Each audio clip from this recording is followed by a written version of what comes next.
నీ బలహీనత ఏమిటో నీకు తెలియకపోతే నీకు తెలియని సమయంలోనే సైతాను నిన్ను పడేస్తాడు. నువ్వు చచ్చిపోబోయే ముందు సైతాను మౌనంగా ఉండడు. ఎక్కడ నువ్వు వీక్గా ఉన్నావో దాన్నే తీసుకొచ్చి చచ్చిపోబోయే ముందు పరీక్షిస్తాడు, శోధిస్తాడు, ఓడగొట్టే ప్రయత్నం చేస్తాడు. ఈ పరీక్షలో, శోధనలో మోషే లాంటి వాడే పడిపోయాడండి.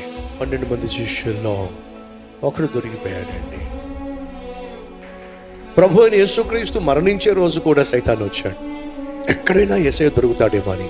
అమ్మ వింటున్నావా, అయ్యా వింటున్నావా? ఏదో ఒక రోజు మనం వెళ్ళిపోవాల్సిందే. వెళ్ళే ముందు ఖచ్చితంగా సైతాను వస్తాడు.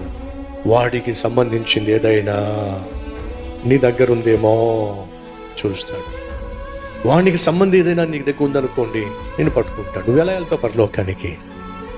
నా పాపాన్ని నీ హృదయంలో పెట్టుకొని, నా కోపాన్ని నీ హృదయంలో పెట్టుకొని, నా అసూయను నీ హృదయంలో పెట్టుకొని, క్షమించలేని గుణాన్ని నా హృదయంలో పెట్టుకొని, గయ్యాళితనాన్ని నీ హృదయంలో పెట్టుకొని, దుష్టత్వాన్ని, కామకత్వాన్ని నీ హృదయంలో పెట్టి పరలోకానికి వెళ్తా ఉంటావు ఏమిటి? ఉరక మన ఇద్దరం కలిసి నరకానికి వెళ్దాం బా. చివరి దినాన సైతాను వచ్చి నిన్ను పరీక్షించి శోధించి వానికి సంబంధించింది ఏదైనా నీ దగ్గర ఉన్నదా అని ఒకవేళ పరీక్షిస్తే మన పరిస్థితి ఏమిటి?